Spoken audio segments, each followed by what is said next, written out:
সকলোকে finance Assamese চেনেললৈ স্বাগতম জনাইছোঁ। আপুনি ফাইনেন্সিয়েলি কিমান ফিট বাৰু? ভিডিঅ'টোত আহিবলগীয়া কুৱেশ্যনবোৰ নিজক সোধক আৰু এনচাৰবোৰ এগেইনষ্টত আপোনাৰ স্ক'ৰবোৰ নোট কৰক আৰু স্ক'ৰ্ছবোৰ পাছ কৰি গৈ থাকক। তেতিয়া ভিডিঅ'টোৰ শেষত গম পাব আপুনি ফাইনেন্সিয়েলি কিমান ফিট। ফাৰ্ষ্ট কুৱেশ্যনটো হ'ল যিকোনো ইমাৰ্জেঞ্চিৰ কাৰণে মই কিমান প্ৰিপেয়াৰ্ড। মোৰ মান্থলি চেলাৰী যদি 10,000 হয়, তেতিয়া মোৰ একাউণ্টত জমা আছে 3 মান্থছতকৈ কম চেলাৰী, অৰ্থাৎ 30,000তকৈ কম জমা আছে, তেতিয়া স্ক'ৰ হ'ব 0। 3 মাহৰ পৰা 6 মাহৰ চেলাৰী জমা আছে, তেতিয়া স্ক'ৰ হ'ব 10। 6 মাহতকৈ বেছি যদি চেলাৰী জমা আছে, তেতিয়া স্ক'ৰ হ'ব 20। ছেকেণ্ড কুৱেশ্যনটো হ'ল মোৰ ছাফিচিয়েণ্ট লাইফ ইঞ্চুৰেঞ্চৰ কভাৰ আছেনে? মোৰ ইঞ্চুৰেঞ্চৰ কভাৰ আছে এনুৱেল ইনকামৰ 5 টাইমছ, অৰ্থাৎ মান্থলি চেলাৰী যদি মোৰ 10,000 হয়, তেতিয়া এনুৱেল ইনকাম হ'ব মোৰ 1,20,000। তেতিয়া মোৰ এনুৱেল ইনকামৰ 5 টাইমছ, অৰ্থাৎ 6 লাখতকৈ যদি মোৰ কম লাইফ কভাৰ থাকে, তেতিয়া স্ক'ৰ হ'ব মোৰ 0। ইয়াৰ পিছত এনুৱেল ইনকামৰ 5ৰ পৰা 10 টাইমছৰ ভিতৰত যদি মোৰ লাইফ কভাৰ থাকে, অৰ্থাৎ 6 লাখৰ পৰা 12 লাখৰ ভিতৰত যদি মোৰ লাইফ কভাৰ থাকে, তেতিয়া মোৰ স্ক'ৰ হ'ব 10। আৰু যদি মোৰ এনুৱেল ইনকামৰ 10 টাইমছতকৈ বেছি লাইফ কভাৰ থাকে, অৰ্থাৎ মোৰ 12 লাখতকৈ যদি মোৰ বেছি লাইফ কভাৰ থাকে, তেতিয়া মোৰ স্ক'ৰ হ'ব 20।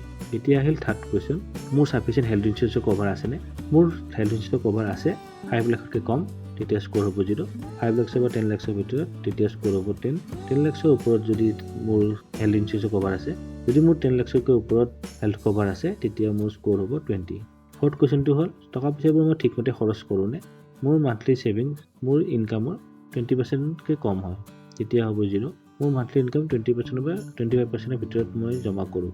মোৰ ইনকামৰ 25%তকৈ বেছি মই ছেভিংছ কৰোঁ, তেতিয়া 20 হ'ব। ফিফ্থ কুৱেশ্যনটো হ'ল মোৰ ইনভেষ্টমেণ্টবোৰৰ ৰিটাৰ্ণ কিমান? মোৰ ইনভেষ্টমেণ্টৰ ৰিটাৰ্ণ হ'ল পাৰ ইয়েৰ 6%তকৈ কম, পাৰ ইয়েৰ 7ৰ পৰা 10%ৰ ভিতৰত থাকে, পাৰ ইয়েৰ 10%তকৈ বেছি থাকে। এতিয়া ছিক্স কুৱেশ্যনটো হ'ল মই মোৰ লোনবোৰ ভালদৰে মেনেজ কৰিব পাৰিছোঁনে?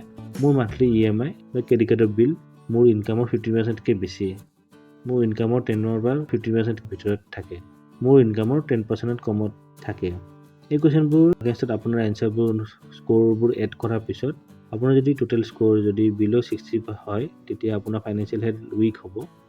টোটেল স্ক'ৰ যদি 60 পৰা 100ৰ ভিতৰত হয়, তেতিয়া আপোনাৰ ফাইনেন্সিয়েল হেল্থ আইডিয়েল হ'ব। আৰু যদি টোটেল স্ক'ৰ যদি এবভ 100 হয়, তেতিয়া আপোনাৰ ফাইনেন্সিয়েল হেল্থ গুড বুলি কোৱা যাব। আৰু এনেকৈ ফাইনেন্স এছামিজ চেনেল চাই থাকিব। ধন্যবাদ।